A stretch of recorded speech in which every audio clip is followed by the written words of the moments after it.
Dos, ok. Ahí te estoy hablando. Dos, ok. Uno, dos, ok. Probando. Sí. Hola, sonido. Uno, dos, ok.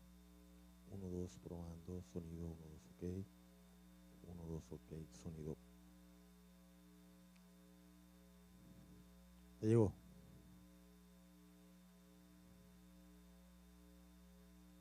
No, yo lo desmuteé.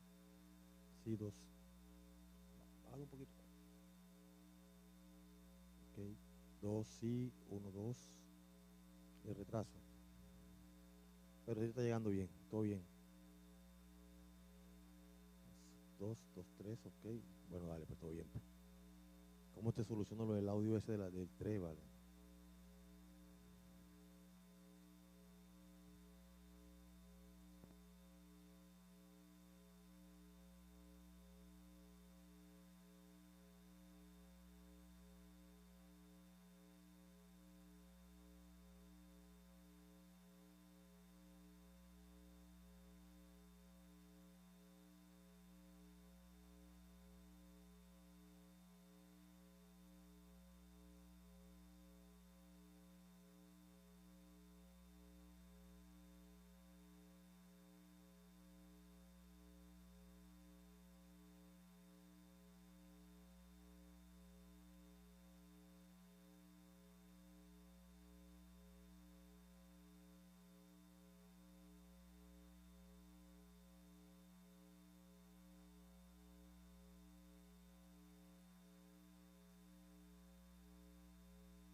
Ey, sí, sí, sí, sí, sí, sí, sí, sí. Ahí se fue. Sí, sí, sí, sí, sí, sí, sí, sí, sí, sí, sí, sí, sí. Ahí, sigue llegando. Pero se escucha más limpio. Ok, sí, ok. Ey, sí, ey, ey, ey, ey, ey, ey, ey, ey. Sí.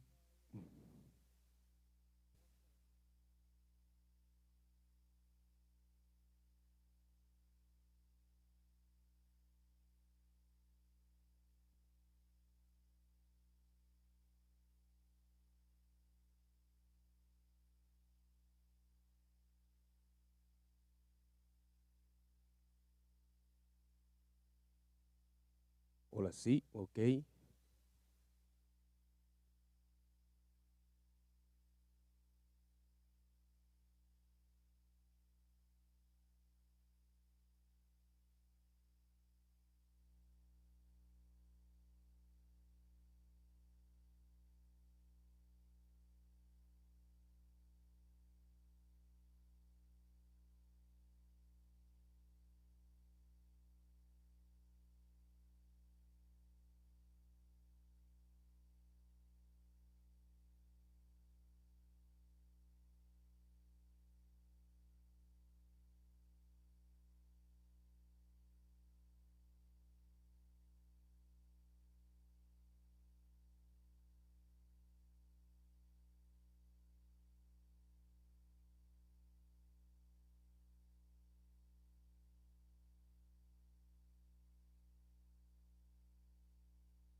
Good morning, colleagues, ladies and gentlemen.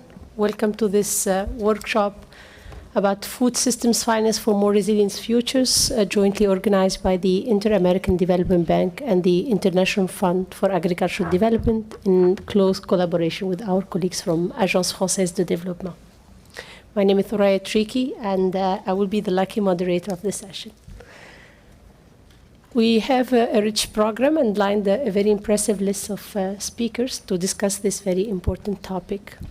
But perhaps allow me to say a few words to just underscore the relevance and the strategic importance of this conversation. I can start underscoring the importance by highlighting the challenges, and we've been listening to a large number of leaders from various institutions discussing the challenges since yesterday. But I would like actually to give it a positive spin and talk about the opportunity. The opportunity that we know today that our food systems can help us make significant progress in the fight against climate change if we make the right investments to make them more sustainable. The opportunity is that every dollar we invest today will save us significant resources in humanitarian and disaster relief management in the future.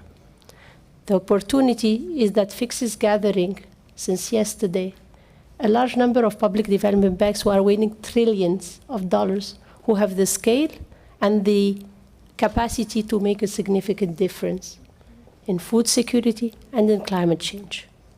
One of the important topics is how can we leverage the technical capacity and the financial resources of these public development banks to promote climate-smart agriculture and resilient food systems. And this is what we are going to discuss through the two panels today. But to open this session, we're very privileged to have two important speakers who have kindly accepted to share with us their insights and guidance. So without further ado, I would like to give the floor and call upon our first keynote speaker, Her Excellency Minister Jennifer Mojica Flores, Minister of Agriculture of Colombia. Your Excellency, the floor is yours. Buenos días. Good morning.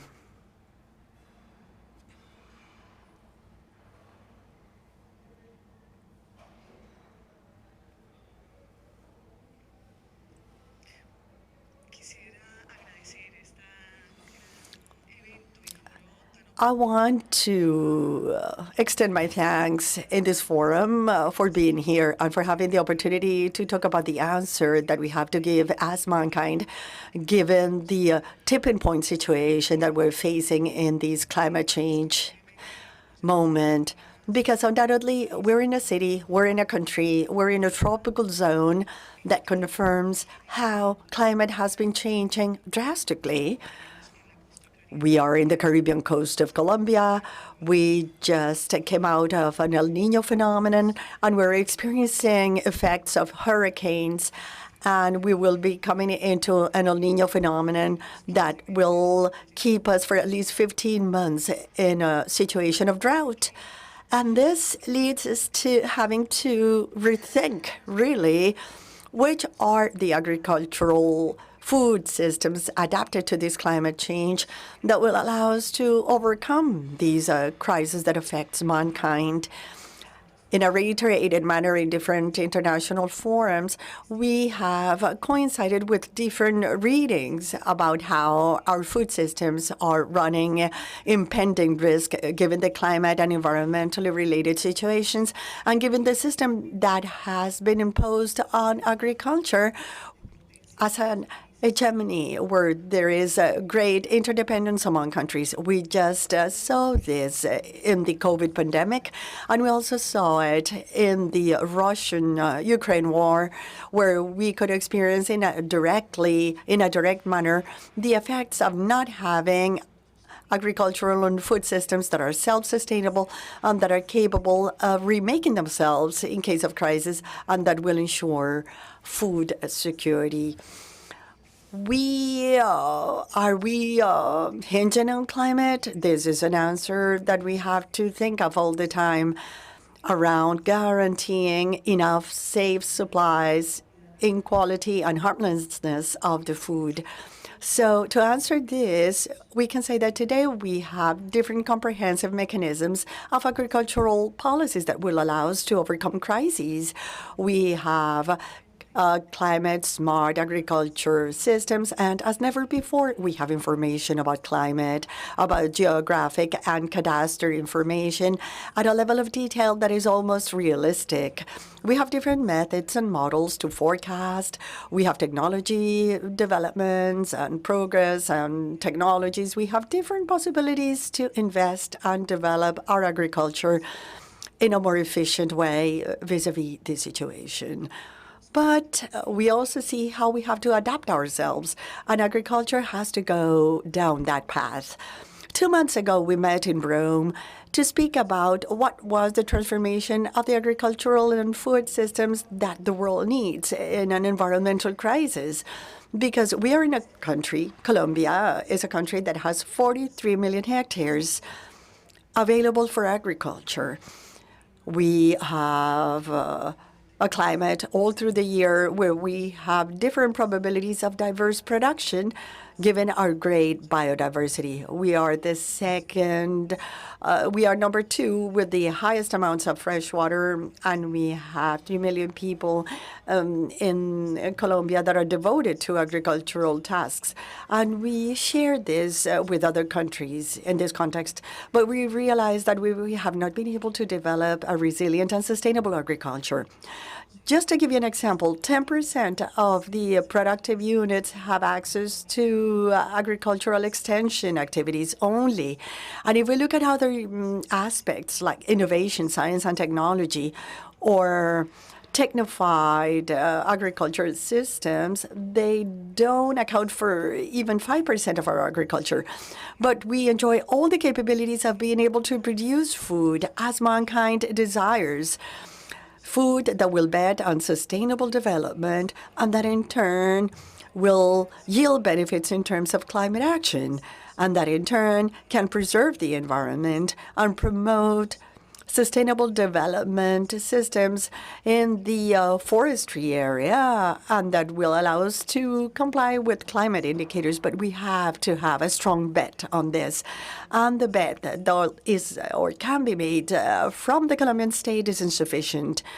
In this administration, we've been believing that agricultural development will be the sector that will pull the economy forward, and we have been investing $1.114 billion on this initiative and $2.040 billion as never before the nation had invested from the public budget, with big solid bets in terms of democratization of loans so that the smallholders can better develop their agriculture. But it's still insufficient.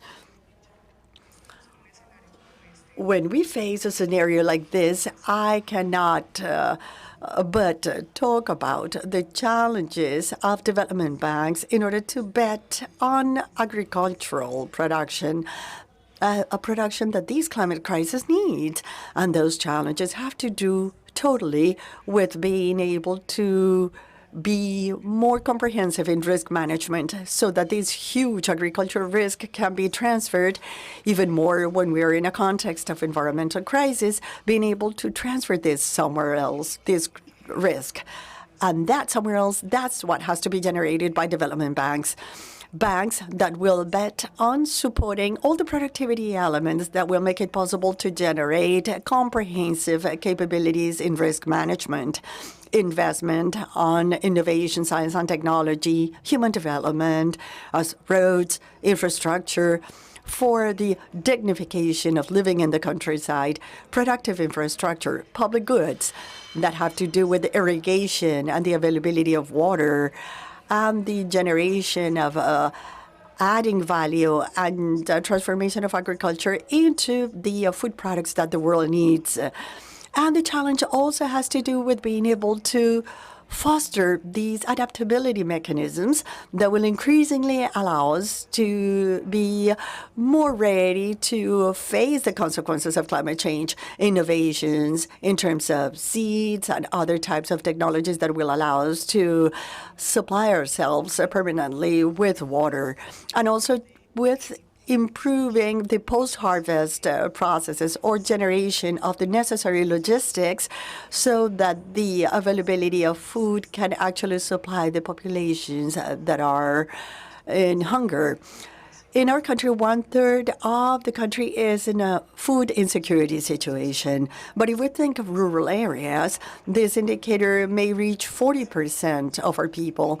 And if we stand in the Caribbean coast, or where we are today, the food insecurity situation exceeds half of the population. Situation of insecurity due to the lack of economic capabilities to access food and the lack of logistics around it. And I have to close by recalling what are these strategic bets that we are hoping to see from development banks that will, or I will share these balance with the 123 ministers of agriculture as we met in the FAO meeting in Rome. Countries like ours that can perfectly be the pantry that the world needs. We could perfectly produce organic, clean, sustainable food products in time, products that all of mankind will need. But for that, we have three bets, which are quite deep. The first one, the leverage of the agricultural or agrarian reform. There's no modern agriculture in the world that has not gone through this process, and we're experiencing this at this point, being able to take idle lands for agricultural production and development. So with this purpose in mind, we need to have more resources available and better conditions that will allow us to better develop land acquisition and the development of productive projects in this land that are decarbonized and that tend towards these new model of sustainable agriculture. The second one has to do with industrial reconversion. We need to finance production models that will foster innovation and adaptation and food production that are climate smart. And in this, in context like ours, they have to be at the state-of-the-art point. We are an agro-diverse country. And third, having to do with strengthening associations, partnerships, cooperatives. These are strong indicators of development of agriculture in the world. The difference is that these associations today have to have an environmentally sustainable side, which is not the same as traditional agriculture. And we consider that credit or financing instruments are, in fact, the mechanism that is necessary to achieve these goals. We need development banks to strongly bet on these productive strategies. We had never had development of irrigation policies, adaptability to climate change, or productive conversion before, or the use of bioinputs or best practices in terms of sustainability. And the state alone will not be able to do it by itself, and we will be transferring risk to the most vulnerable of all, which are the producers. So these banks must put together scenarios that will make it possible for agricultural producers to do their task well. And we count on the state or states like ours, which are ready to make big bets in order to achieve this. Thank you.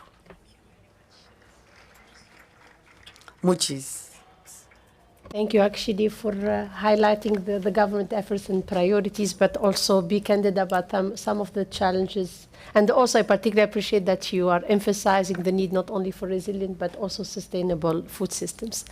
So without further ado, I would now call on our second keynote speaker, Dr. Álvaro Lario, President of IFAD. Over to you. Thank you very much, Honorable Ministra, distinguished guests, ladies and gentlemen. Honorable Minister, ladies and gentlemen, I would like to speak in Spanish, thanking the government of Colombia and the Minister on her behalf for the organization of the event and the warm welcome to this beautiful country and city. And the recent UN Food Systems Summit stocktake, this fourth Financing Common Summit is a critical opportunity to shine the spotlight among the imperative need that the Minister mentioned of transforming food systems to make them more productive, resilient, and inclusive. In Latin America, we have seen during the last 3 years with the COVID crisis, with the war in Ukraine, the rising inflation, a big impact on the most vulnerable women and men. Moderate and severe food insecurity has increased from 31 to 37%, and the poverty rate has also increased from 28 to 32%, which are alarming figures for many of what we see as middle-income economies. The current food crisis has made even more clear that there is a close relationship between food security and climate change, and that there is a need for both of them to come together in all policies, interventions, as well as in investments.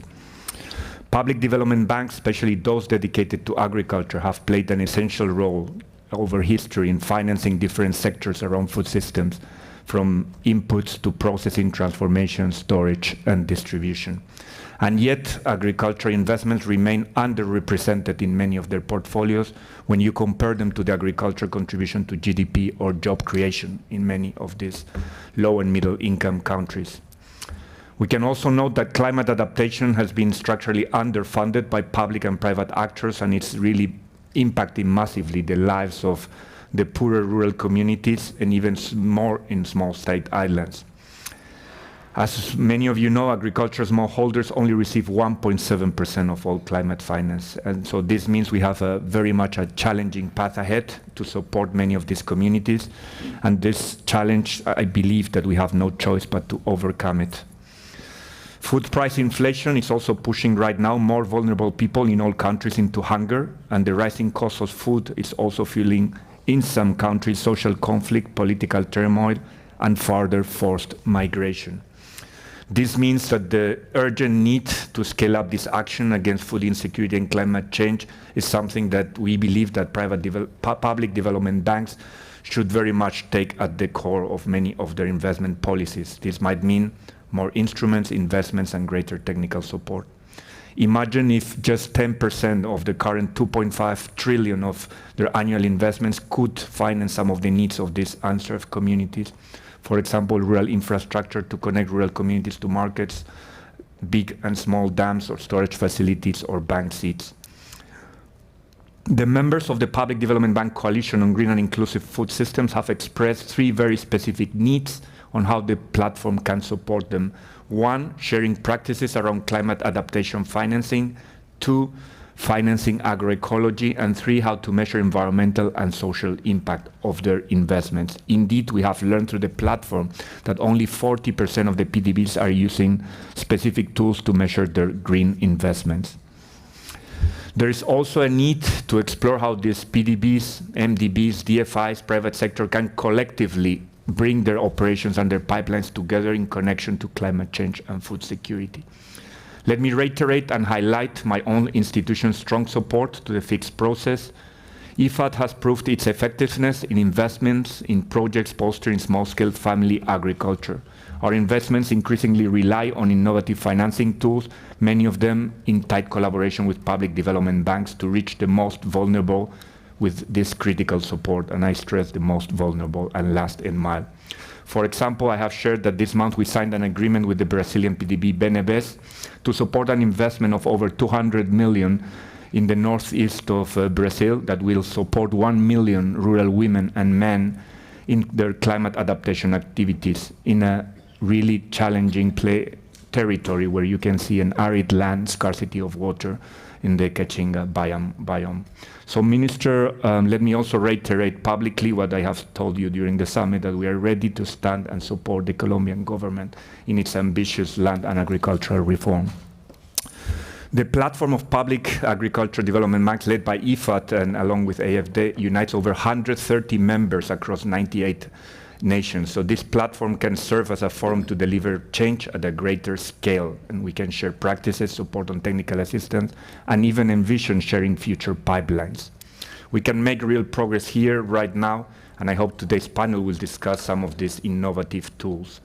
Let me finalize by extending my appreciation to the IDB, AFD, and the European Commission for the first external donors to this PDB platform, and take the opportunity for others to join.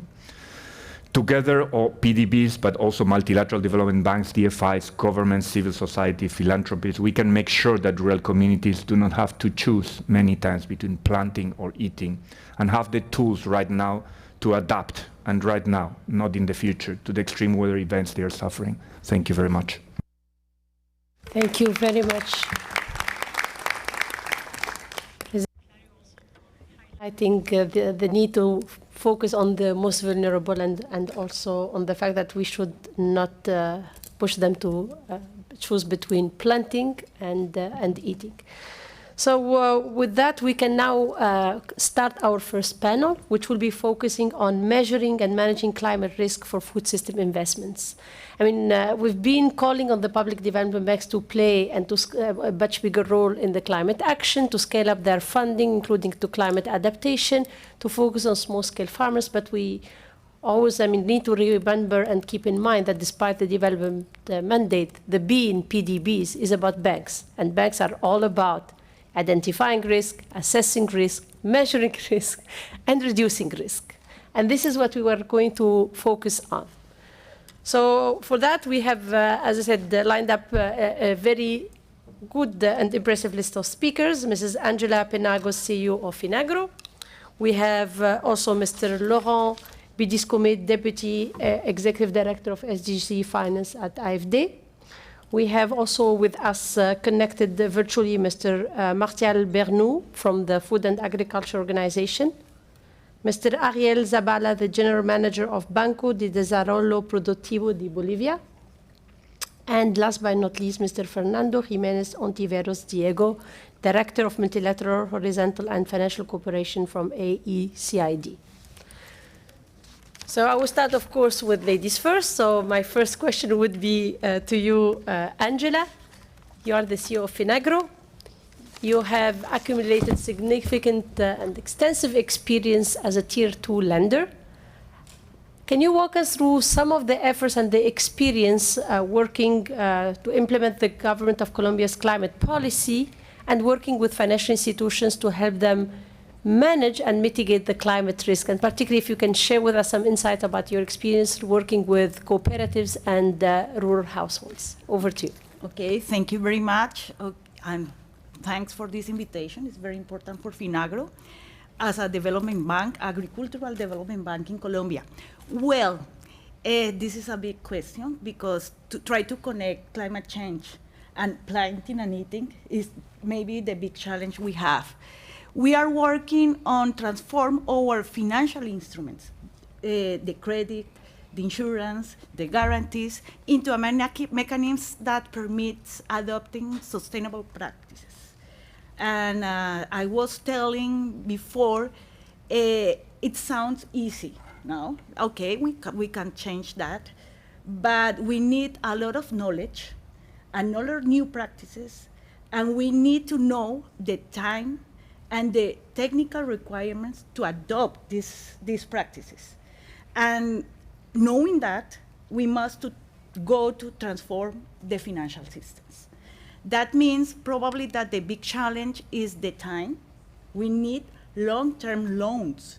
And that is very important for this conversation and the conversation with the bilateral banks and all the funding mechanisms for our banking, because as the ministry said, try to face the risk needs innovation, not only in terms of practices, but also in financial instruments. And we need better conditions for that adoption. If we don't have this better condition, good rates, that implies, or will be implies, that it could increase inequality and isolation of rural communities. This is the conversation between food systems and climate change. And we are also working in associative credit. We think that we need massive credits in territory and a territorial approach for that. And Finagro is working on that with a new perspective and a new portfolio. We need to provide more information, not only for the bank, but for the people in the land, because they need to know how to implement that, how to use these new practices, and how the credit can adapt to them to adopt these new practices. The rural population is diverse. Therefore, our implementation approach must consider this condition, no? And we need to go with the rural reform, the agrarian reform. We need to go to democratization, the inclusion of more people to these systems. And probably this is the big challenge and the main task of Finagro in this context. Thank you. Thank you very much. Knowledge, long-term maturities with the right instruments, and ensure that the technical affect the credit review process. Yes. So these are my takeaway from the intervention. I would like actually to ask the speakers to closely speak closer to the mic if it's possible. All right. Now I would turn to you, Laurent. AFD has extensive experience working with a wide range of public development bank, national, regional, sub-regional, through lines of credit, technical assistance. You're the public development bank representative talking about the needs for adapted financing for knowledge. Can you share with us some of the key lessons drawn from the experience you had working with these banks and how we can concretely leverage these in order to make sure that public development banks make a bigger contribution to the delivery of the national determined contribution and also the national food system policies? Thank you, Turia, for this question, and Finagro for setting the scene of the challenges that public developments are facing in financing agriculture. Indeed, we have at AFD been financing a lots of partners around the globe. We're currently working with 20 PDBs. We've been financing almost $1 billion now since 15 years, and there are some of our partners in this room. So very happy to share what we've learned. In fact, we've developed a dedicated approach to PDBs, to Agriculture Bank, with both long-term loans and technical assistance, which is very essential in order to answer the issues that you raised. It's very important to provide this kind of support because the public development banks, agriculture banks, are the only ones providing agriculture finance, as President Layo said, and it's about 2/3 of agriculture finance provided by those banks. They are only 130 banks. I'm not going to dive in the way we do this kind of things, because we're going to discuss this at the second panel. I think maybe for the lessons that we've learned, I think that globally the issue is that if we want to succeed in providing support to these PDBs, we have to be gradual, both gradual and holistic. What do I mean? It means actually 5 things. Be gradual, it means start with the low-hanging fruits. If we want to accompany a bank in developing a climate-dedicated approach, we have to start with what's easy. It means renewable energy, sometimes energy efficiency, and then step by step we'll go to irrigation processes and so on. But we have to, our partners have to gain confidence in order to be able to know that they're able to do climate-proof, climate-resilience operations, and then we can work on things more complicated like taxonomies and so on in order to go a bit further. Second point is be holistic. I mean, we have to work on procedures, on measurement of risks and impact. It's a huge subject. President Layo reminded only 40% of the members of the platform have a correct MRE system, and we have to help the banks, and we do help the banks in providing both risk assessments, meaning outside in, what are the impacts on yields, the economic results, repayment capacities, and then inside out. So what we finance will promote more resilient agriculture, and that's co-benefits in terms of climate change and climate mitigation. Then we have also in this point to showcase to the management of the banks that it's a win-win situation. When you help the banks in developing their own systems, work on the procedures on climate-proof investment, actually it's better for the whole portfolio of the banks, not only those very climate investments, but also KYC, and so very basic banking issues. Third point would be to seek partnerships, especially for bancos de segundo piso. I don't remember the term in English now. It's a very second tier banks. Yeah, it's a very Latin American model.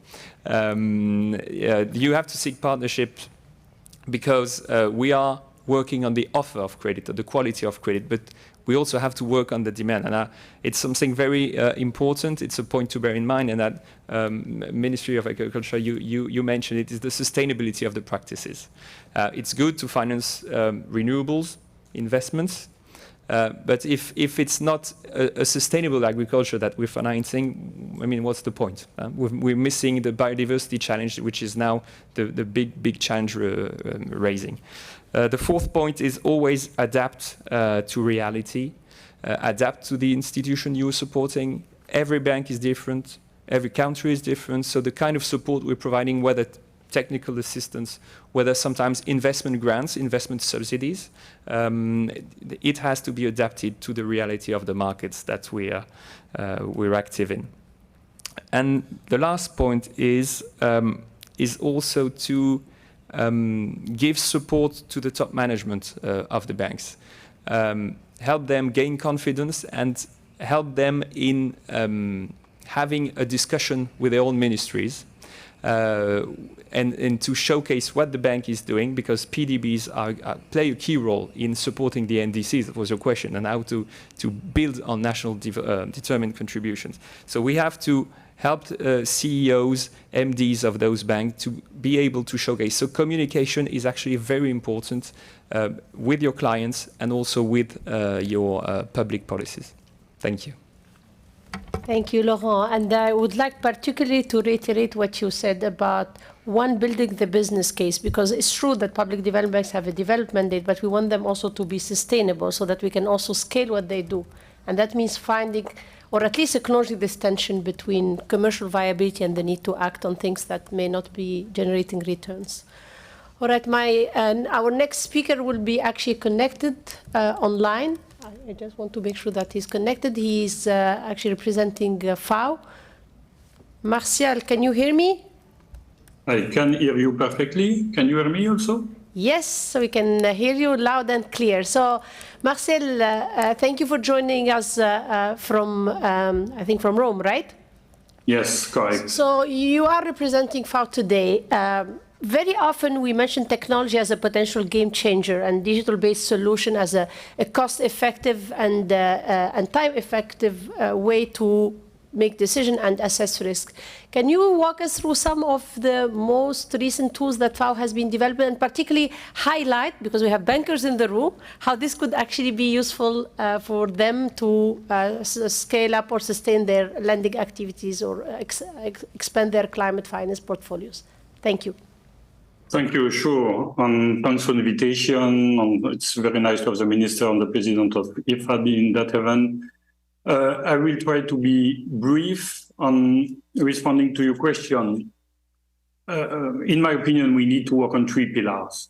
Finance, as it was also mentioned by the IFAD President, and you are all there to discuss finance. The policy level, because we need also to have policies that reflect what the finance has to support.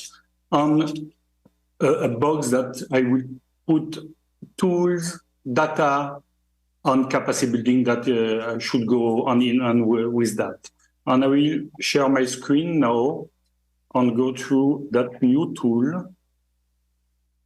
So you should be able to see my screen that we have developed, and it's really to respond that need to have more finance, and I would say farmer-centric finance that should go to support the policies on all the different policies, climate policies, but also biodiversity policies, on not only on mitigation, but also most importantly on adaptation, because for farmers, adaptation is certainly the most important. So at FAO and together with IFAD, IFAD is associated now with the development of that tool. We are developing the ABC map, and ABC stands for Adaptation, Biodiversity, and Carbon Mapping Tool. And I have just some really few slides that just show you that is a tool that is online. So it's visual, it's easy to understand, and we tap on those 3 pillars, adaptation, biodiversity, carbon. And when you develop a policy or you develop a project that supports a policy, whatever the scale, there is no scale, you can work from any, even less than 1 hectare if needed, up to a country level, you are able to have a baseline of what is happening in your region in terms of temperature, climograph, water occurrence. And here you have an example from Azerbaijan, for instance. So basically you have some visual explanation, but then you can work on forecast. On forecast, if you implement certain action like agroforestry system, like extensive livestock system, you will see the impact on the carbon stocks, the adaptation indicators, and also the biodiversity. And then you can select among different scenarios what is the one that suits you, basically your need, but also that will perhaps harm less the different pillar of the environment. And to respond to your other part of the question, what we are doing on the future development, because our clients, let's say like that for the moment, are mostly GCF, GEF, and big vertical funds, MDBs, international finance institutions like also the World Bank, BRD, European Bank for Reconstruction and Development. But it's not enough. We need to have also to support all the national public development bank, and that's why we are also having that collaboration with Agri the agriculture group of those banks, and we are trying to improve the interface. And here you have some point I will not read, but what we are trying to include more risk projection, risk assessment, on using some science, IPCC. We are trying to include more the identification on having some set of indicators to prioritize the best option for also adaptation, because this is really becoming now the forefront adaptation. We need to adapt. So there is no way adaptation is really becoming the urgent request on need. On the last line, you can see here, we are trying to develop also some mobile application, because we know that most of all national public development banks, they don't have an expert for climate, for biodiversity that are available. So they need something more simple to handle. So this is basically what we are trying to do. And we really want this tool that is part of a bigger toolbox, where we have also the next that is more on the adaptation. We have also the NDC tracking tool. All those tools are exchanging together really to be in the most easiest as possible to use, but to raise more interest and to show that really this sector deserves investment. And we have enough indicators nowadays, so it's not any longer a reason to say this sector is complex. Yes, this sector is complex, but yes, we have also already a lot of enough indicator to move forward. So I will stop here, and I want to thank all the organizers on IFAD and AFD for inviting me, and also for the collaboration and support on that too. Thank you so much. Thank you very much, Martial, and thank you for highlighting adaptation, also highlighting the need to combine the financing with the right policy framework, and also the need for data. We are in a world of data-driven decisions, and this is an area that is important to invest in. So the next speaker I will be calling upon is Mr. Ariel Zabala, who is also representing a public development bank in Bolivia. So we have been calling on the banks to scale up their lending. We know that climate risk is becoming a reality, affecting the credit review process, as has been mentioned earlier by Finagro. Can you share with us some of the challenges that you have been facing as an institution to assess climate risk, but also the efforts that you have been making to address these challenges, and how all this fits in an ambition maybe to access the global climate funds, such as the GCF? Bueno, muchas gracias. Thank you very much. The Productive Development Bank is one of the key banks in Bolivia that provides financing to the agricultural sector. We are the first bank,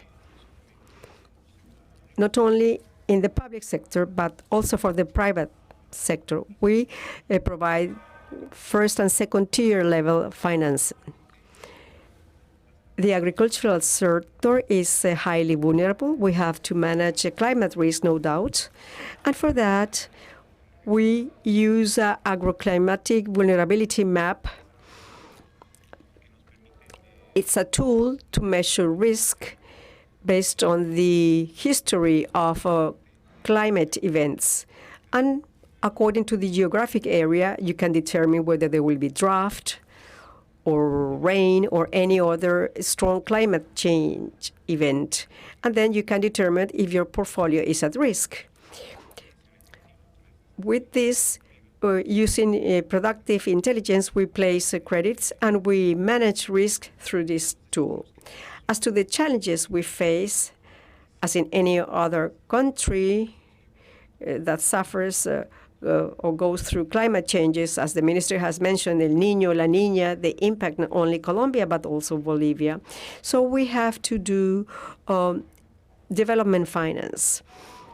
And the Green Climate Fund precisely is a very important tool to be able to have accessible, affordable financing. 0.5% is the rate.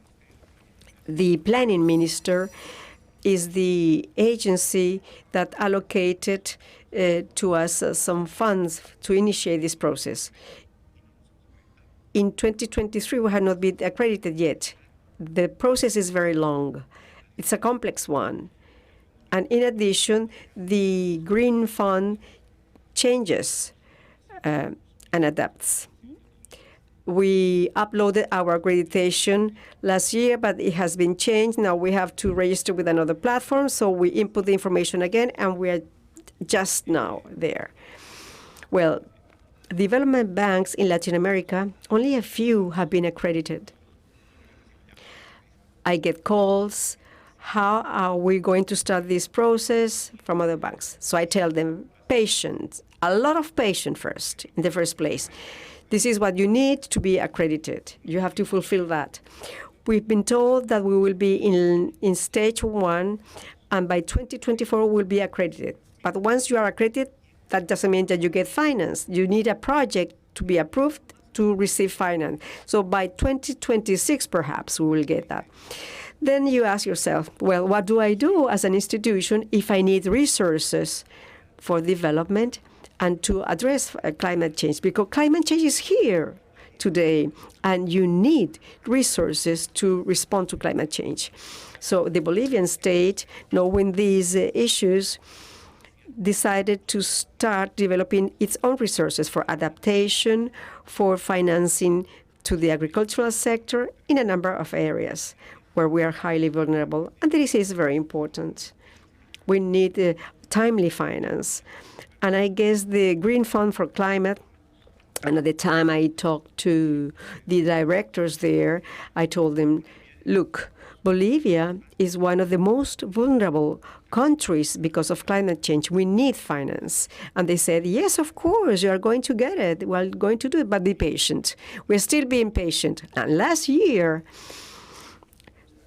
talking to directors in COP27 in Egypt, I told them, okay, we'll get to COP28, and I will be there revisiting them and telling them, look, we need resources for Bolivia.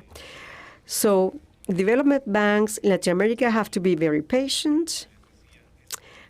And I'm telling you, it's better to have a faster process for development banks, because we have some experience in handling resources. Most development banks have focused their work in climate change and in the agricultural sector, and they know what they have to finance, and we know that it is a highly vulnerable sector. Farmers in Bolivia and in many other countries in the world are vulnerable. Farmers need resources. Interest rates have to be development focused, and they need technical assistance, and they need tools to measure vulnerability to be efficient in using their resources. And technical assistance is key. When you have the tools that you can provide technical assistance to check, assess climate risk, if there is drought, then you can do a technified risk assessment and finance. But if there is snow, then you have other choices. You can, for instance, use some kind of tents that will allow to mitigate risk. And that works for the benefit of food security in the country. And of course, we have to reduce risk for farmers. So development banks need to use those tools. They have the experience, and they need finance, the right finance and on a timely basis to reach the risk-free placement levels that we want. And in some areas, yes, I think Bolivia could also be the barn of the world, as the minister said, with some products that we can offer. And many other countries perhaps too. We countries that can provide organic food for the world. And this is possible thanks to public policy and development banks. Thank you. Deseo felicitarte por la paciencia y la persistencia. Gracias. Sí, estamos conciliando con lo que dijo Ángela, evaluar el financiamiento, pero luego también hay que evaluar el costo de la transacción de financiación, porque uno puede decir 0% el costo, pero luego si hay alguna tasa, pues aumenta ese costo. Un tema que podemos hablar en el futuro es el costo de la transacción. ¿Cómo entonces incluir ese costo de la transacción y qué implicaciones tiene? Bien, mi último orador es Fernando, que representa la agencia latinoamericana. También tienes gran experiencia en el despliegue de asistencia técnica. Esto ya lo han mencionado otros oradores. Has tenido éxito en inversiones y en la promoción de sistemas alimentarios sostenibles y resilientes. ¿Podrías contarnos los enfoques que ha utilizado la institución y cómo aprovechar la experiencia de ustedes para ayudar a hacer intervenciones? Thank you, Soraya. Madam Minister, Mr. President of IFD. Voy entonces ahora a pasar a inglés. Es un placer estar aquí. La ventaja que tengo es que ya mis colegas destacaron los aspectos más importantes de este tema. Sin embargo, trataré de resumir brevemente, valga la redundancia, el tema. Es una ruta hacia el desarrollo y aquí la alimentación es fundamental. Hemos organizado un sistema de cooperación para respaldar los sistemas resilientes alimentarios. Lo hemos hecho bilateralmente, multilateralmente. Hemos aportado a agencias de las Naciones Unidas. En la Asamblea General de las Naciones Unidas el año pasado nos comprometimos más de 150 millones de euros. Hemos prestado apoyo a la FAO, al programa, al Fondo Mundial. Y quiero destacar sobre todo la alianza estratégica que tenemos con la FAO, con el FIDA. Se hizo una gran asignación de recursos al FIDA. Se ha financiado 24 proyectos gracias a eso, y eso llevó a una segunda generación de proyectos en el que seguimos trabajando conjuntamente. Por ejemplo, irrigación en Sahel, en Senegal, sistemas de esa naturaleza, también proyectos de resiliencia para ayudar a las familias de los agricultores en la Dominica Republicana, 100 millones de euros recientemente en Brasil. Y señora ministra, estamos muy interesados, quiero decir, en ustedes, y ha sido muy interesante escuchar su introducción y su estrategia para trabajar, para tratar de contribuir a que se tengan recursos de financiación para el programa de desarrollo de capacidades productivas empresariales sostenibles y rurales. Definitivamente esto es muy importante. Ahora, pasando a lo práctico, me queda un minuto. Voy a tratar de destacar algunas lecciones prácticas que hemos aprendido sobre cómo la financiación se puede utilizar a través de donantes para apuntarlas al clima, apostarlas a los sistemas alimentarios. Laurent, ya mencionaste que la taxonomía claramente es lo que viene al final. Es sumamente importante, es muy compleja y fundamental. Contar con una armonización de normas, una taxonomía internacional que pueda ayudarnos a apalancar mejor el capital del sector privado. Yo pienso que eso es sumamente importante. Y ya hemos tenido unos proyectos exitosos, sobre todo con el Fondo de Gruma, donde aprovechamos con la ayuda de la Comisión 90 millones de euros. Se utilizaron para familias en España de agricultores. Hemos tratado además de educar también. Agradecemos de paso el apoyo del gobierno colombiano en este sentido. Y en segundo lugar, y Marcel me lo mencionó, desarrollar indicadores sólidos de el impacto de las inversiones. Y algo que también está cobrando boga y que se está discutiendo mucho en Bruselas. Se habla del elefante que está en la sala, que es justamente trabajar con moneda local, dar cobertura a los costos, porque estamos en un entorno de aumento de las tasas de interés, algo que hace que las cosas dejen de ser factibles financieramente hablando. Entonces, en Europea se está considerando crear una especie de crédito internacional, una línea de crédito que permita compensar el costo de las coberturas. Eso es algo también muy interesante. Y antes trabajé para el BID. Hace muchos años seguimos trabajando en coordinación con ellos desde España. Ayudamos a las cooperativas de agricultores, a las asociaciones y Finagro, por cierto, recibo muy bien sus comentarios. También la ministra lo mencionó. También hay un énfasis en el género muy especial. En España se le ha dado prioridad a las políticas feministas, a cómo poder crear integración, dignificando el empleo para la mujer en el sector agrícola. Esto es muy importante. Y también lo es demostrar la necesidad de la adaptación climática para que haya resiliencia en los sistemas alimentarios. Luego, desarrollar financiación para la cadena de suministros de alimentos, microfinanciación, uso de bancos comerciales, eso es muy importante. Estamos en conversaciones muy ambiciosas actualmente. Y luego están las remesas que están muy vinculadas al desarrollo rural. Eso lo sabemos. Cuando yo trabajaba en el BID nos dábamos cuenta. Era bien interesante. Las remesas, ustedes saben que son vitales en muchos países. Y es algo que no se incluye en la balanza de pagos. Y a veces, en algunos países, no obstante, representa el 50% del PIB.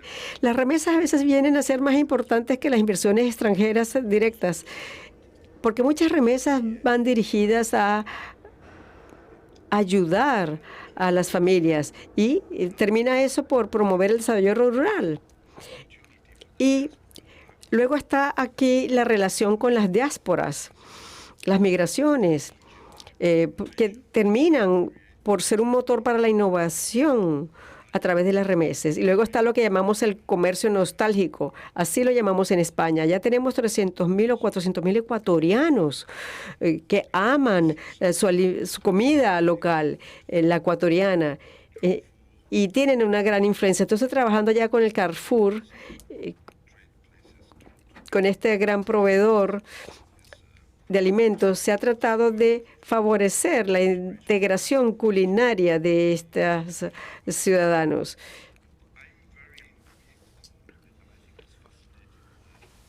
Between humanitarian aid and rural development. I think there are a lot of good intentions, but the nexus is not, for me at least, is an intellectual challenge, because sometimes with very good intentions, a lot of damage, humanitarian aid can do damage to local farmers' production. So how do you reconcile both, no? And this nexus, and we would love to work in this area. And last but not least, and it has to do, I mean, a basic element to the risk for me is agriculture insurance and reinsurance. I know it is a challenge. I don't think there's a lot of appetite from international insurance companies, and I think that's where international funding and official aid can play also a role in offsetting part or developing innovative financial instruments to really guarantee and help these companies through reinsurance. And I think I'll stop there because I took longer than I anticipated. Sorry. Thank you. Thank you very much. Interesting points. Local currency. So the list is getting longer. Long-term financing that doesn't take 5 years with the low transaction cost, combined with technical assistance, local currency, combined with knowledge and data. Taxonomy is also equally very important. It informs the credit review process, but also a tool for accountability. And I particularly appreciate your point also about insurance. So with that, actually, I will not try to summarize. I think there has been a very interesting conversation with this first panel. We have time actually to take one question from the floor. So if there is appetite, please feel free to raise your hand.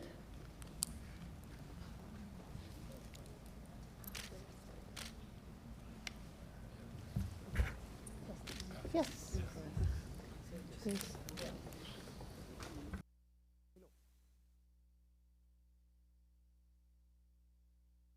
Hello, my name is Jemima Njuki. I work at UN Women.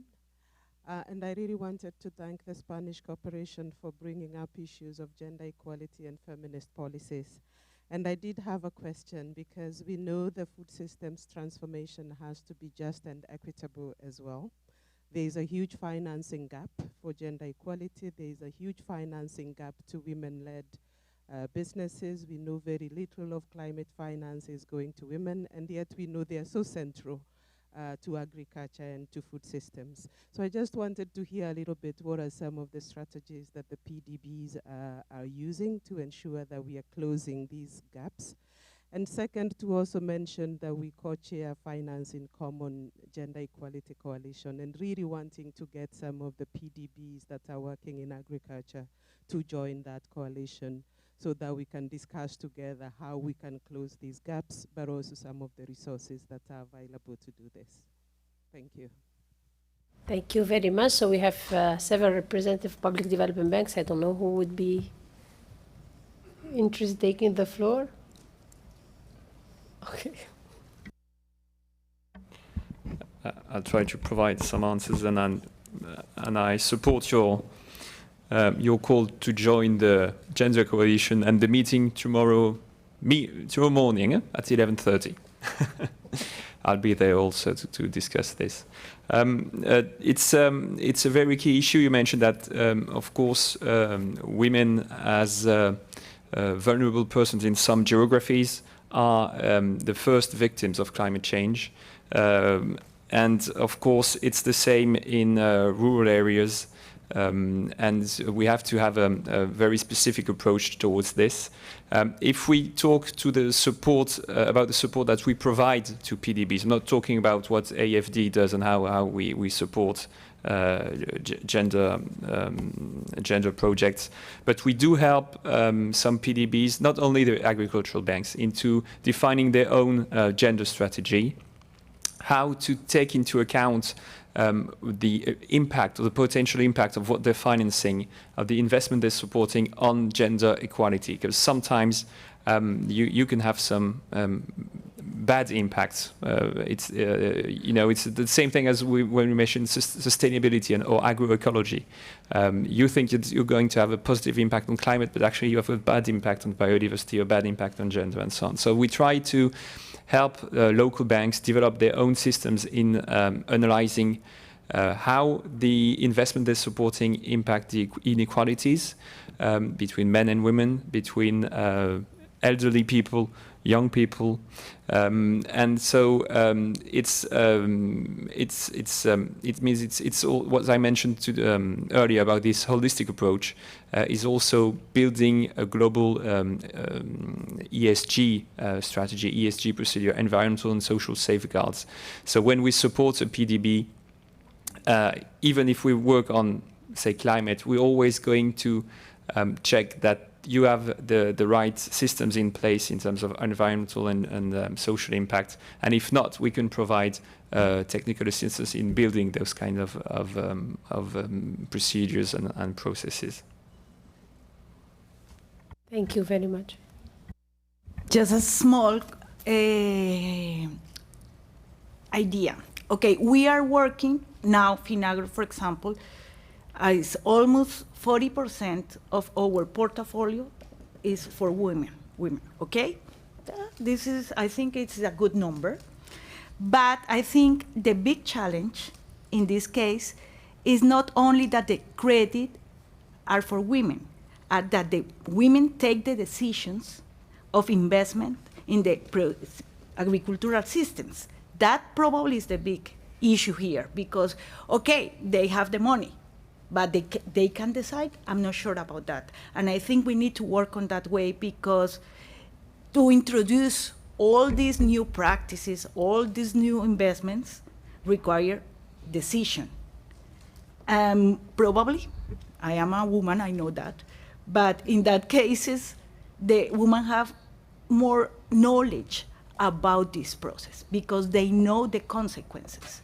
And they know the consequences in terms of nutrition, and the consequences in terms of water. So I want to contribute to this conversation that is not only the credit for women, it's the capacity of women to take decisions. Thank you very much. That's actually in IFA jargon what we call the gender transformative project, because it's not about just ensuring you have a certain number of beneficiaries that are women, but it's working on the access to decision making, to changing the power dynamics within the household. So that's, yes. Very briefly, yeah, I think the key word is empowerment of women. And of course, needless to say, we have all of our projects have indicators in terms of the impact on gender beneficiaries. Actually, 63% of our microfinance is, and we track that very closely, is received by women. And so financial inclusion seems to be a very natural way of doing this. And again, I'm sorry, I'm a little persistent on remittances, but when we started remittances, the gender component is fundamental, and banking the remittances and empowering and through cooperatives, women cooperatives, etc., and to earmarking the resources of the remittances so that the women that stays in the country of origin can really organize the budget and the remittances in a much more productive way. No? So yeah, thank you. Thank you. Unfortunately, we have limited time to do justice to such an important topic, but definitely I think everybody is well sought to the idea that women need to be empowered and needs to have make decisions. And they are better clients. Actually, data show that they are better clients than men. So that's something to remember. So I think this discussion is a nice transition to our second panel, which will be focusing on innovative financial tools. But before we start actually with the second panel, I would like to suggest that we project a video that will showcase the work that has been done so far by the PDB platform that was mentioned in President Lario's speech. We have been talking about technical assistance, about financing. Something we did not mention is the need for less fragmentation, more coordinated and active action. And the platform is a good illustration of how we can together actually deliver scale.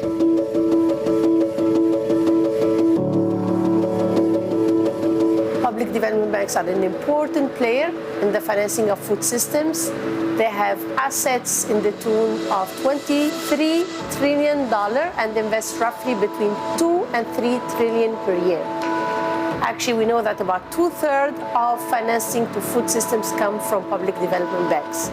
Public development banks have a mandate to the poorest and the most vulnerable. To implement this mandate, they use specific tools such as concessional loans, grants, guarantees, long-term financial resources, technical assistance. All those means are not necessarily made available by commercial banks.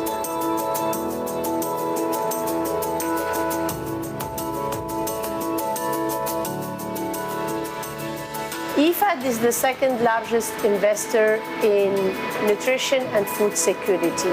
For us, it was a natural decision to lead and convene this coalition of public development banks. AFD has been supporting public development banks for many years, actually for over 80 years since its creation.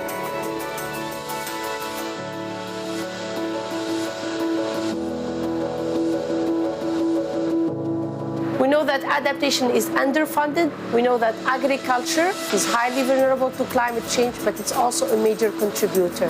There is also a great opportunity for public development banks to scale up their funding to climate adaptation and to promote inclusive and sustainable food systems. La Banque agricole, au-delà du financement de la campagne agricole, finance beaucoup de projets parce que nous avons pris une option irréversible pour une agriculture climato-intelligente. Dans la vallée du fleuve Sénégal, nous avons mis en place un système d'irrigation solaire grâce effectivement à DJI et Qatar Fund. Cette plateforme est une formidable opportunité pour toutes les banques publiques de mutualiser, d'échanger, d'avoir un cadre pour renforcer les capacités et, in fine, de nous hisser aux meilleurs standards internationaux. Agricultural public development banks can play a key role in NDCs and can really help regulators to actually move the national standards in terms of green finance towards better alignment with the Paris Agreement and with the SDGs at large. Recientemente, en abril del presente año, recently, in April of this year, FIRA issued a bond for 2.9 billion pesos, about $171 million. And, well, this has been a great milestone for FIRA and for financing the agri-food sector. By 2025, we'll have a goal set of around 8.6 billion, which is around $480 million US, in such a way that FIRA is already on track, not only in the short term, but also in the medium term, to continue contributing to financing adaptation and climate change.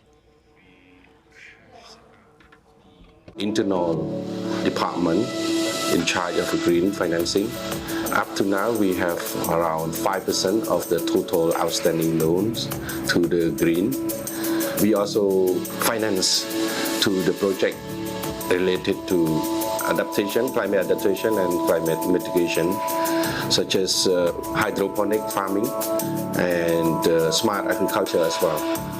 This platform is very useful for the farmers and the actor in agriculture's value chains as whole, that let them share the experience and the challenge together, learn from one another that can improve their life, improve their production through these platforms. We believe in the power of the young men and women who are today important players of our food systems. We hope that this coalition could allow us to accelerate the fight against climate change, poverty and hunger. We believe in the importance and the critical role that public development banks can play, and together I'm sure that we can achieve great results.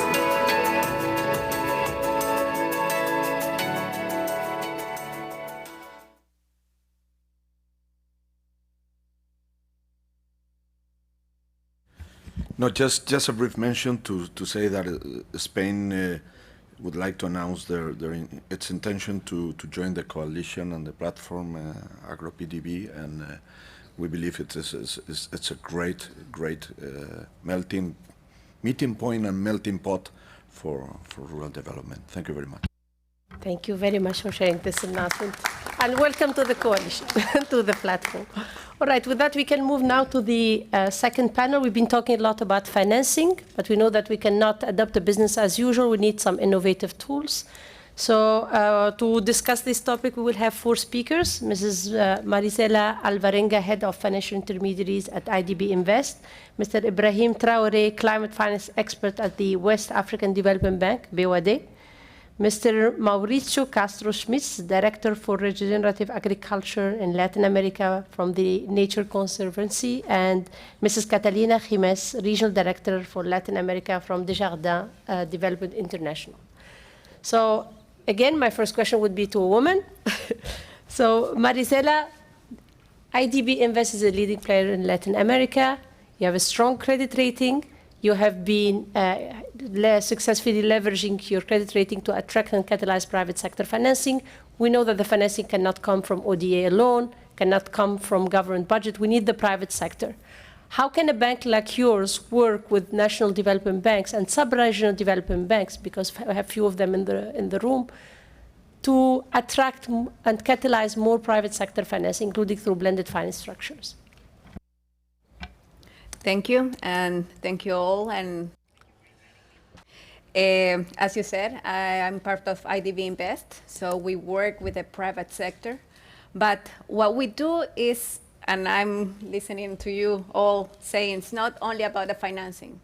And it's not only about long term, it's not only about having the money out the door.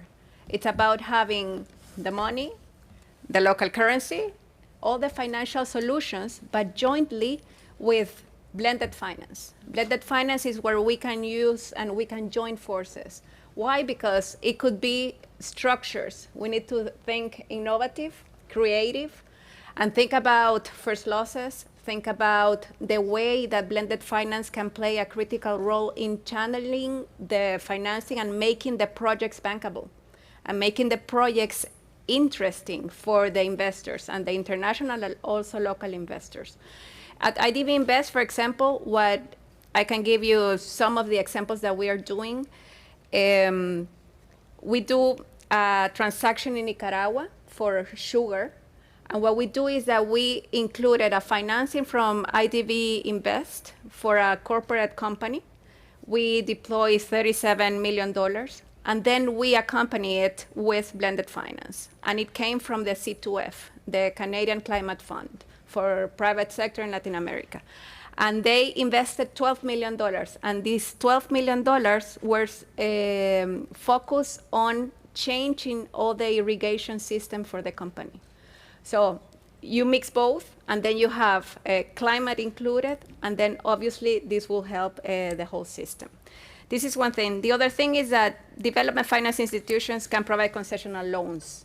And when providing concessional loans and mix them with the private sector loans, at the end, it's better in terms of rates, but also gives you longer tenors, as you were part of the requests. The other part is the collaboration. Collaboration not only on the financing, but also on how we can deploy capacity building, expertise, and advisory services so that we complete the cycle. Another instrument that we are also using are thematic bonds. If we talk about thematic bonds in Latin America, we have been doing, obviously, the leaders in thematic bonds, not only on the public sector side, but also on the private sector side. And this type of instrument, which is a new asset class, because you defined where the use of proceeds are going. And it's important because you can define, okay, they're green, they're social, they're sustainable, or there are sustainability linked. And when one of the questions came for women, what are we doing with women? For example, we have done, a couple of weeks ago, we supported a cooperative in Ecuador, and they issued the first diversity bond. It was for women, it was for indigenous communities, and it was also for rural areas. So at the end, we're tackling all these challenges with financing, but the good thing about this is we can do two instruments, because we included a portion for Wi-Fi, and the Wi-Fi funding was tackled to increase the number of SMEs that this company was going to reach. So at the end, you use blended, because you have the Wi-Fi component. You use the financing. You use the thematic bond as a tool to really focus the use of proceeds. And another thing that it's important, or another instrument, is the price-based incentives. When you use price-based incentives, even if they are not like huge incentives, but it also gives you the ambition. It tackles the ambition, and you join it with ambition and incentive. So in this bond that I'm telling you about in Ecuador, we also included that part. And if the client goes beyond the targets, they can have a rebate in the interest rate. Yeah. So at the end, you have innovation, you have different type of instruments, you have the technical assistance, you have the long term, and it's being creative, being collaborative, and obviously have the focus in mind that you're contributing at the end to the sustainable development of each of the countries. Thank you. Thank you very much for highlighting the power of blended finance, although we know it's not a panacea, thematic bonds and price-based incentives. All right, my next question to Ibrahim. You are also a very important player in West Africa. One of the issues that actually Marisela touched upon is bankability. When we ask bankers, why you're not funding agriculture? We don't have bankable projects. So the issue of pipeline building is extremely important. So can you share with us maybe some of the experience and the efforts that BOD is currently undertaking to build a pipeline, and how do you see the role of multiple development banks in helping national development banks and regional development banks to build the bankable pipeline that is promoting the sustainable and resilient food system that the minister actually highlighted earlier. Okay, thank you to IFAD and IFD for invite West African Bank of Development. I'm Ibrahim Traoré. I'm the head of climate finance and integration of adaptation and attenuation in our operation. For BWAD, a good portfolio means that you have a strong and good feasibility studies. That is the first. To answer to your question relating to the finance of smart agriculture, for us there are 3 key points. The first point is related to the notion of smart agriculture itself and what it means. The second point is related to the needs of good feasibility studies. And the third point, key point, is related to financing smart agriculture projects with a common principle in mind and also using partnership to make blended finance possible through concessional resources. For the first key point, we think that to understand that agriculture must be developed whilst remaining resilient to the harmful effect of climate change. For us, smart agriculture must therefore meet for 4 main criteria. The first is climate rationality of the problem and its relation to the issue of food security. The second is adaptation to the effect of climate change. The third point is farmers' incomes and agriculture productivities. For example, instead of working and growing 2 hectares, 1 hectare can grow 1 hectare can grow or farmer land and produce more. The last point is greenhouse gas mitigation. Project must be developed with avoiding, reducing or sequestering greenhouse gas. The second point for us is taking into account the 4 points earlier mentioned. We also need concrete and relevant terms of reference to develop studies that will take into consideration the various metrics in terms of adaptation. Some want to talk about taxonomy, but we think that metrics is better for us to know how to build the project. Considering that accessing resources for such studies can be challenging most of the time, BWAD has come up with an innovative fund dedicated to finance climate project feasibility studies. Because it was one of our problems. We have portfolio, but we don't have money to finance the studies. So we create our own fund to finance this kind of project studies. The third key point, the multilateral development banks must structure and promote climate smart agriculture throughout their strategy, and financial instruments like grant loan, idly concessional rate, a climate refinancing line, etc. In terms of partnership, the West African Bank Development is member of FDFC. We also accredited it to GEF, GCF, and Adaptation Fund. He said that is really difficult. I can confirm that. This type of partnership and accreditation has enabled us to obtain a climate credit line, grants, and concessional loans. That's how I set up a portfolio of bankable climate smart agriculture project with blending finance for BWAD. Thank you. Thank you very much. Then thank you for highlighting the need for dedicated project preparation and pipeline preparation facility, good technical studies, clear TURs, and the metrics or the taxonomy, depending how we want to call it. All right, now I can turn to our next speaker, who is not a banker. Maurizio, who's representing here the Nature Conservancy. You have extensive experience in helping scale up regenerative agriculture in Latin America. You have been actually leveraging your work to broker financial partnership, including ones involving bonds. So can you share with us some of the experience and showcase how your work could be leveraged actually to maybe address some of the financial needs of the banks that were highlighted today? Thank you. As my colleagues here who speak Spanish, my first words will be in Spanish, but Corey asked me to speak in English, so so I have this first. Agradezco la invitación. Para I thank you for this invitation. It is an honor for me as a Colombian to be here around the table. Thank you, Minister Mojica. Thank you, Mr. CEO Eladio, for chairing this table. Cartagena is a special city for us. We had a Nature Conservancy office here during 10 years, a multi-country office.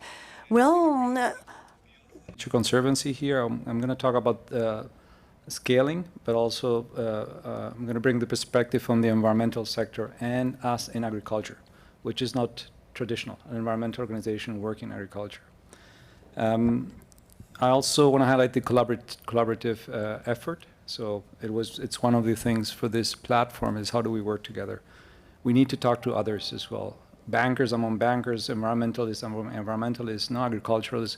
We need to have the discussion among different perspectives. This is crucial to actually scale the solutions. One of the things that I want to talk about is also what we're trying to do with scaling regenerative agriculture. I know the term is overloaded. There's 250 definitions of that. We have our own. But obviously, we're targeting here more impact, and that's what I'm going to talk about a little bit. I want to quote to start the sentence from Rémi Rioux, who said, "We sing from the same song already. Let's sing together." He stopped there. I would add, let's sing it righteously or in the right manner. We have to sing that song in the right way. Because now, if we don't, we will be financing the wrong kind of things, or we won't have the impact that we want. So this is for us critical, and I will explain a bit of that. Yes, Latin America is a powerhouse for agriculture. The ministry said Colombia in itself has a lot of potential, 40 million hectares. It is also a place that is important for biodiversity, for water, for many other aspects. But conventional agriculture is today damaging, or I'm going to use the term degenerating, degenerating a lot of the resources that it needs for itself, for its survival. No? Those very resources like soil, water, biodiversity, ecosystem services, but also social aspects are being harmed. We all know them. I mean, the document we received, so there's a lot of studies around that. For us, it's very important, how do we actually work towards making a change? Our frustration and this paradox of living in a region like this that has we have 5 mega diverse countries in Latin America, a lot of biodiversity here, and a powerhouse for agriculture. These shouldn't be in conflict, and the solutions are there. There's a lot of different examples of how ranching in agriculture can be a solution in agriculture. Solution towards climate, solution towards soil, improvement towards social aspects. Colombia itself developed a 10-year project with sustainable ranching. One of the most important prototypes were developed here in Colombia, funded by the World Bank and GF. The frustration comes from, why isn't it scaling? Why? What's happening there? And for that, we sort of joined forces with the German government. We applied for the ICI, International Climate Initiative, a window in adaptation, which is very interesting. Normally, these windows will go for environmental aspects, pure like mangrove amelioration or restoration. But the German government, and here comes the other word, innovated in trying and supporting a change at scale here. So our aim is to build a backbone in 5 countries. We're working in Colombia, Ecuador, Peru, Paraguay, and Argentina. The aim is to transform 3 million hectares into regenerative agriculture. So in that transition, transitioning into that in those areas, so having something that is more, not a few hectares there and here and there that show how good it is, but actually try to influence. But also the main aspect here is to work at the system level. Agriculture is a very complex system. If you don't work with it at the system level, you won't make any change. There's 5 components of that. I'm not going to get into those. There's a coalition, there's knowledge and science, there's developing business models. 2 of them, public finance and private finance, are crucial for us. So 2 of the 5 include finance. I'm not an expert in finance. Actually, somebody in the room from the Nature Conservancy is here who can help us if we go into those solutions. But TNC has innovated a lot in finance solutions. We have developed blue bonds that you know are there already. They're different than the conventional bonds, as I know. They were developed for Seychelles, Belize, Barbados, and Gabon. And those bonds have refinanced more than 1.2 billion US dollars of sovereign debt, and we're expecting to those are expected to generate $400 million of funding for conservation. These for oceans would be an area of 176 million hectares, so a lot of area. And we're trying to develop those bonds, and to finalize here, time's up there, it's red. But to finalize, we want to develop those bonds into nature bonds. And I spoke with the person who is here in the audience from my team, from TNC, as can we develop those nature bonds in agriculture? Because agriculture is the human economic activity that is most intimate with nature. It touches everything: soil, water, biodiversity, you name it, carbon, organic matter. Can we develop that because of the importance of agriculture for conservation itself? So to sum this up, we need to further collaborate in scaling these solutions. We want to bring science and evidence to what we do. This is crucial for us, that we can monitor our impact. And we're creating an impact network in each country, in those 5 countries. And just to finalize, we need to sing this song together in the right way. Thank you. Thank you very much for highlighting again the need for collaboration, bringing science and evidence, link it to finance, the thematic bonds. All right, I'm doing a terrible job as a moderator, so we'll try to close within the next 7 minutes. So I will now call on our next speaker, who is actually representing also an important player. Catalina, you're representing DID. We have been talking about de-risking. We spoke about blended finance. We spoke about technical assistance. Something that did not come yet to the conversation are guarantees and how we can use the guarantees to de-risk. DID has extensive experience in rolling guarantees, including Latin America. Can you, again, share with us some of the lessons learned that some national development banks or sub-regional development banks present with us today can benefit from if they want actually to use such instruments to de-risk their lending, notably to promote resilient food systems, which is the topic of our discussion? Bueno, tengo el terrible lugar de hablar de última a la 1 de la tarde. Todo el mundo está con hambre. Well, it's terrible. I am the last speaker. It's over 1 o'clock and everybody's hungry. I have only 3 minutes. So I'm going to speak in Spanish to do it my best. Thanks so much for inviting me to participate at this roundtable. I'm sure many of you have no idea about what is our organization. We're a Canadian organization. We are finance a cooperative in Canada, a large one, and we decided to establish an NGO and share our finance knowledge with the world.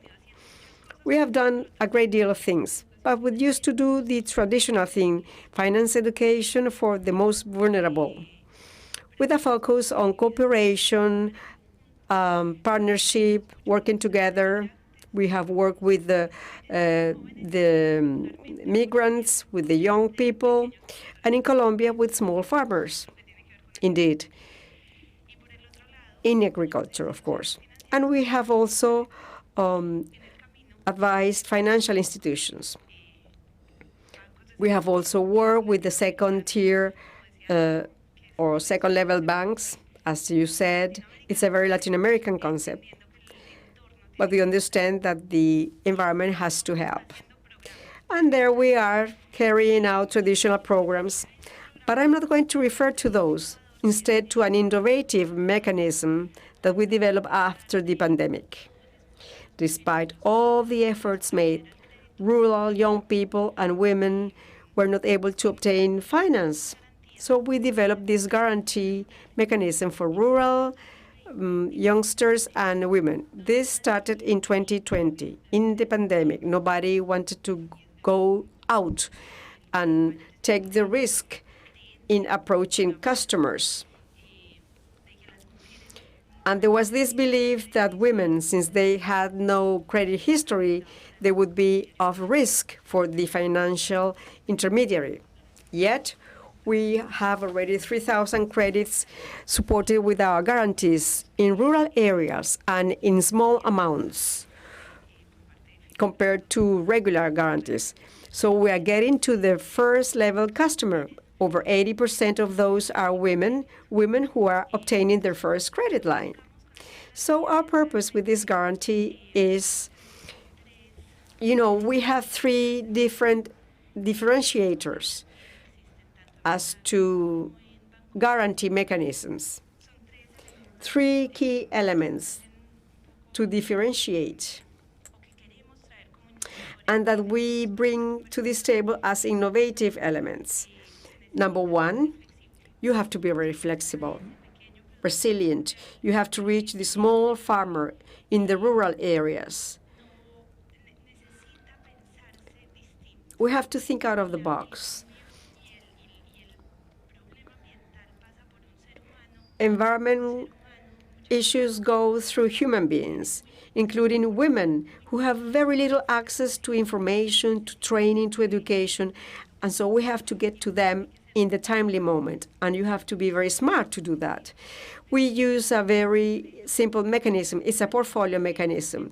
This goes on a one-to-one basis, and we work with 6 finance entities. There is one fintech, which has taught us a lot of new things, new ways to apply guarantees. So I would say smaller amounts, because these are very small producers, an innovative mechanism, a portfolio one that will adapt to the needs of the women and rural workers.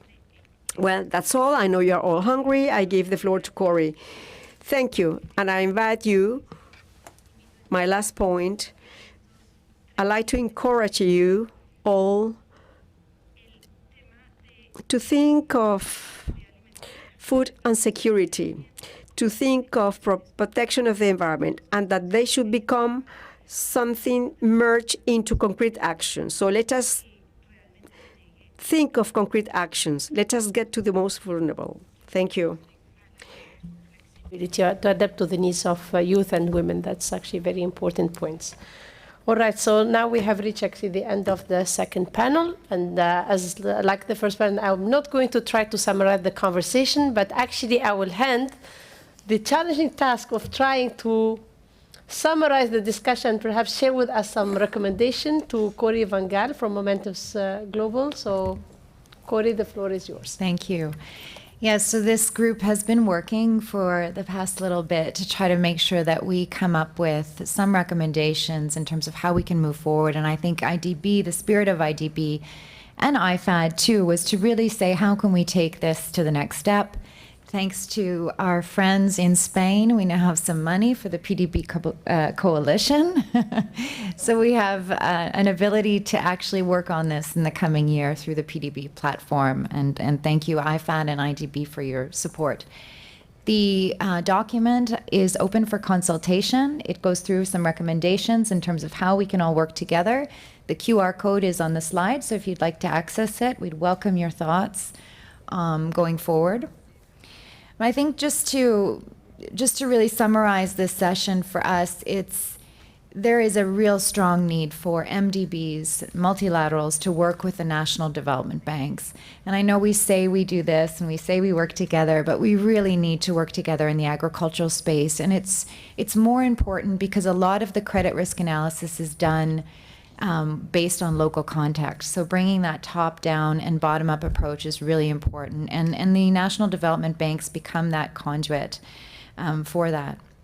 Mauricio had mentioned the point that, our food system really is in crisis. And it's not only in crisis because temporarily with these shocks we're facing, there's also much more structural issues in terms of what the types of food we're eating. It's contributing to unhealthy diets. It's contributing to destruction of our climate. 60% of our biodiversity is lost because of food systems, and 80% of our land is being deforested because of poor land use. So we really do need to fundamentally change how we work. And we have this wonderful call to action out of G20 that's asking the multilaterals to reform and use their capital more efficiently. So this is a great opportunity, I think, to do things differently. But we do risk that even just adding more capital, we're just going to keep having the capital flow to its existing investment strategies. And so to avoid that, I think that's where we really need to start to work together to see how the flow of funds change. Today, we know that only 1% of private finance mobilized by the multilateral development banks through blended finance targets agriculture in low income. So, bringing in small grants to leverage that kind of funding, the intention was to reach the last mile, to reach the hardest to access segments of the population, particularly women who we know are facing much more barriers to climate adaptation. So we need to get this right. And again, there's a commitment that food is a human right, but it needs to be financed accordingly. And so strengthening this collaboration here today is really important moving forward. So I think I'm in charge of my slide. I'm going to give you it's a bit blurry, but there's the 5 recommendations there. We go back. So Inthoraya said, make it only 5, right? Not even 5. So I'm going to walk you through what they are. But first, food systems is a policy imperative. When we all spoke about that today and its need for policy coordination, NDBs are often left out of the conversation. They are crucial. They're undercapitalized, often underfunded. And again, even only 11 of them are accessing the GCF, for example. So we really need to bring the national development banks in, especially when we want to work in food systems approaches across different sectors. So the nexus between food, energy, and water is really important, often managed by different ministries. Your national development banks can bring that together into one. So one tool we found based on some of the consultations we did 5 consultation with 5 countries as part of this report: Tunisia, India, Bolivia, Zambia, and Togo. And in that, the policy-based operations seem to bring a lot of opportunity. They can take different forms and read the report. Some of which are bonds, loans, etc. But these are really opportunities to incent in more enabling policy environments. So the next one is structure globally and invest locally. We know agriculture is inherently risky compared to other sectors, and as a result, it's not getting the finance that other sectors do. So the development bank, or the multilateral development banks, can play a really important role, as Maricela highlighted, in bringing together or in structuring these global bonds, in structuring global funds that then can hold assets across multiple countries, multiple currencies, and multiple commodities. The third one is brokering innovative finance. We talked a lot about innovative finance, blended finance, and the role that multilateral banks play in bringing these partners together, and now also some of our civil society actors as well. So I think this is an area where we talk about resource mobilization in a context where interest rates are rising, bringing in not only the private sector, but the philanthropic the philanthropic sector is really important too into banking. So we look to the multilaterals again to help forge those partnerships with the NDBs.